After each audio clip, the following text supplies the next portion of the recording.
Good morning, everybody. Thank you all for taking the time to come out today. My name is Denise Holtz. I am the founder and president of the South Carolina Vacation Rental Managers Association.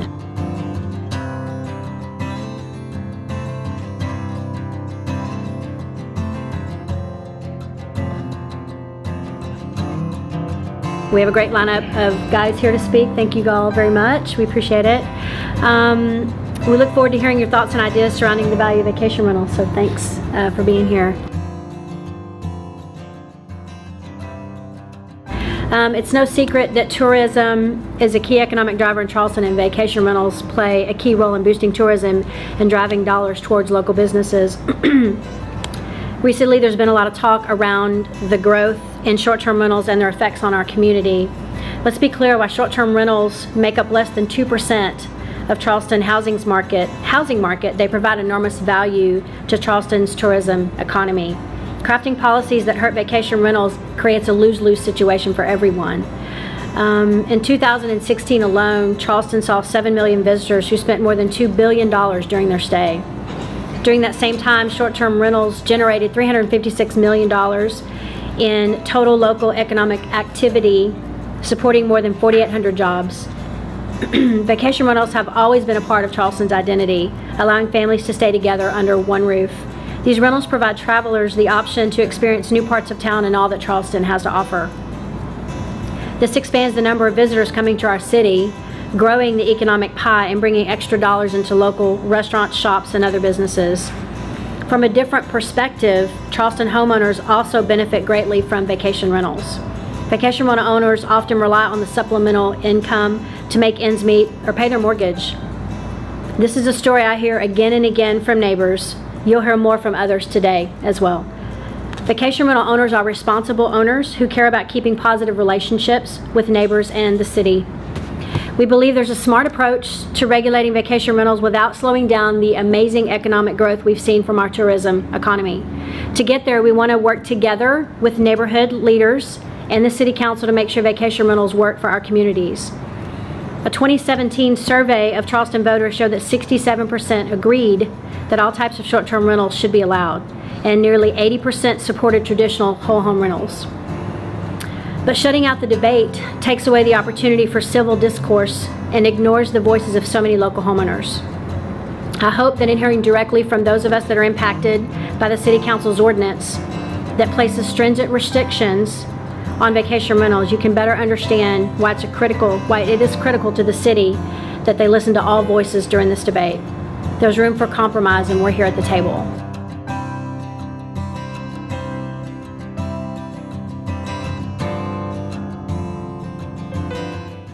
My name is Rashonda Grant. I grew up in Charleston. My family's been in Charleston, specifically on James Island, for a very long time. And in 2006, my grandmother became very ill. In 2007, my grandfather passed away. So we were left with what to do with the house. We went the traditional method of renting, and what we found was we had a lot of trouble with the renters we were getting in the property. It was a lot of destruction to the property. They weren't maintaining it very well, and it was becoming just a nightmare, not only for us as a family, but then also for our neighbors. So we made the decision about 4 years ago to start renting with flexible terms, both short-term and some long-term, but as a furnished rental. And it's been a total 180. It's been a really great experience for us as a family. It's been really great for the visitors that we welcomed into our family home. We've been able to maintain the property, but we've been able to make some very considerable improvements to the house and the landscaping and to the garage. So really just being able to care for it better and really making it more of a beneficial opportunity for our family members, myself included. Being able to manage it and gaining that experience of welcoming people to Charleston has been just an overall wonderful thing. And unfortunately, if the new ordinance that the city of Charleston passes I won't be able to do that because I don't physically live at the property. I do believe that there is a lot of room for non-owner occupied short-term rentals to participate in this industry as well. I do believe that there's a lot that these properties offer. We've been able to not only welcome tourists to the area, but also local families that are just in between housing situations. Some of them have sold their homes and are needing a new home until they close on their new house. Some families have recently moved to Charleston and they just need a place where they can quickly get established and enter into their new jobs, their new roles as educators or doctors or whatever they're doing here in Charleston. And we've been able to kind of fill that void. I think it's really important that the city of Charleston understands that this is not just an either or. It's not short term or long term. You can do both, and being able to protect our ability to rent short term is adding options to Charleston property owners, and that's really what we're just here to protect and preserve. I would like to see is that the city council really considers 6% whole property homes. These homes go between short-term and long-term if their stays of 30 days or more, like Rashonda said.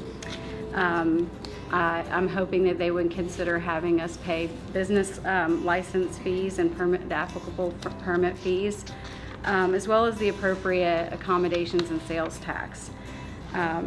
I don't believe that there should be a limit on the number of nights that you'd be able to rent. When you rent a beach house, you want to have the whole house to yourself. You don't want the homeowner hanging around. You want to have the privacy to enjoy your family. I was just married and actually hoping to eventually start a family. And I work full-time right now, but I do have short-term rental properties, and I was hoping that this would help ease the income reduction whenever I stay at home with the children and raise a family. This also somewhat serves as my retirement plan, and all this will be not allowable if the city council decides to go through with the current proposed ordinance.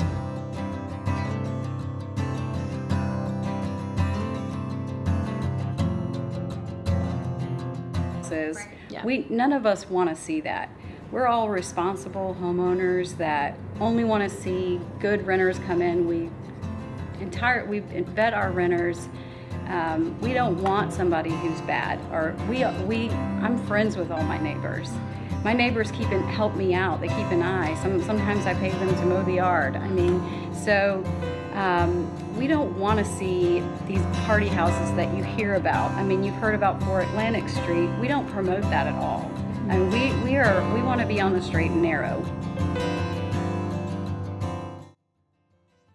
Denise and I and Rashonda 4 years ago started when Mayor Joe Riley was still in office, and we, pushed and pushed and pushed to put this to the forefront of we need to get something done. We need to make new rules because there are so many people that are interested in doing this. We need to somehow make regulations so that there's not problems. Mm-hmm. Finally, here we're 4 years later, and we've been pushing for it.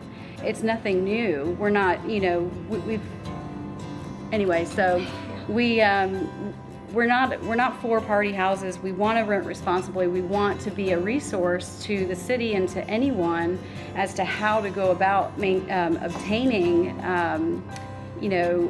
easy enforcement. And we're here, we're here to help.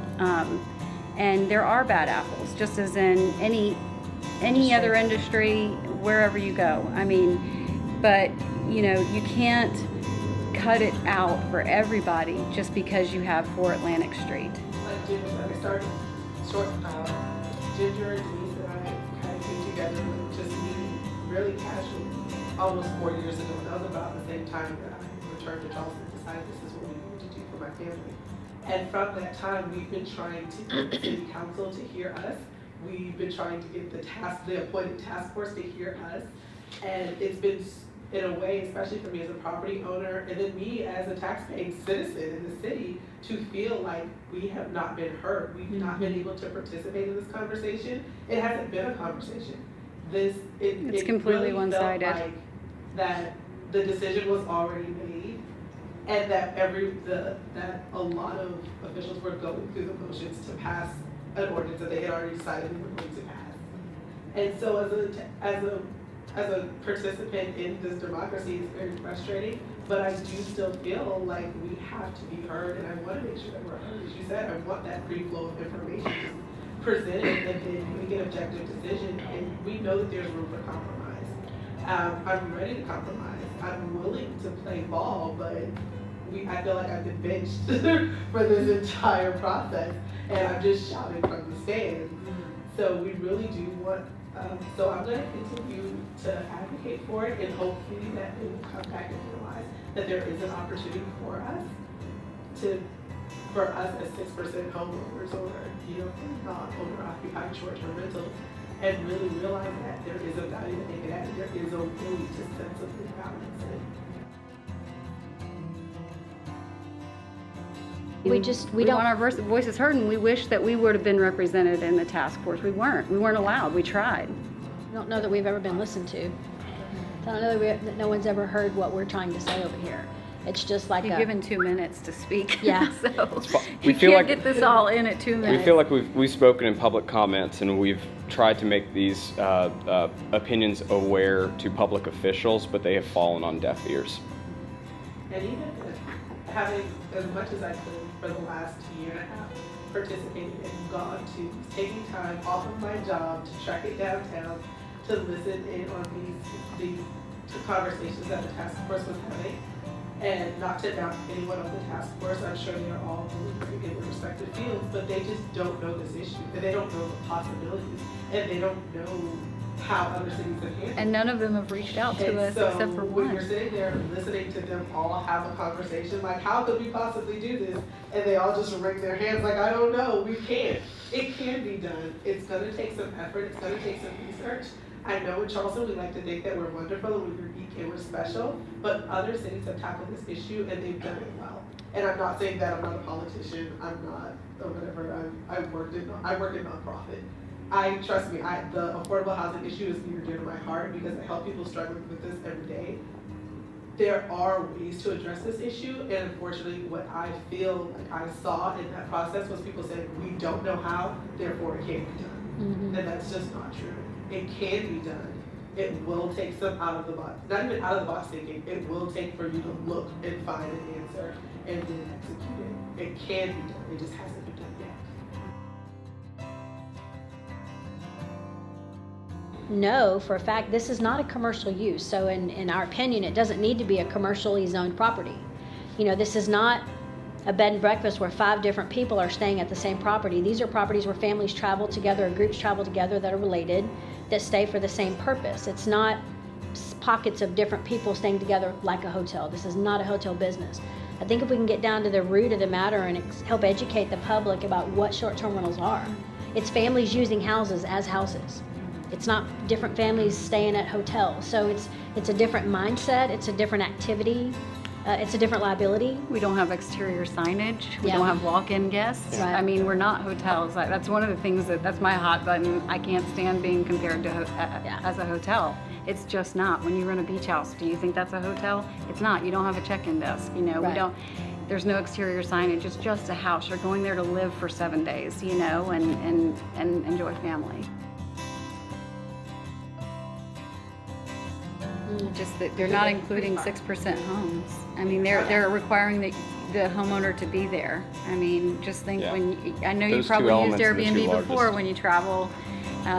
You don't want some people do maybe, and I actually think there's a great market for that. I mean, my sister and I used to travel every year on a trip, but we had no money at all. So we stayed with a girl with the Airbnb, and it worked out just fine. And we only paid $360, and it was great because we were able to split that, and we got that. We were able to travel. We wouldn't have been able to travel otherwise.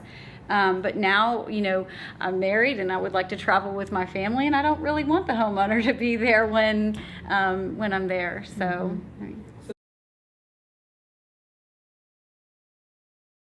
Requiring that the owner be on site during the stay is different, and Limiting occupancy.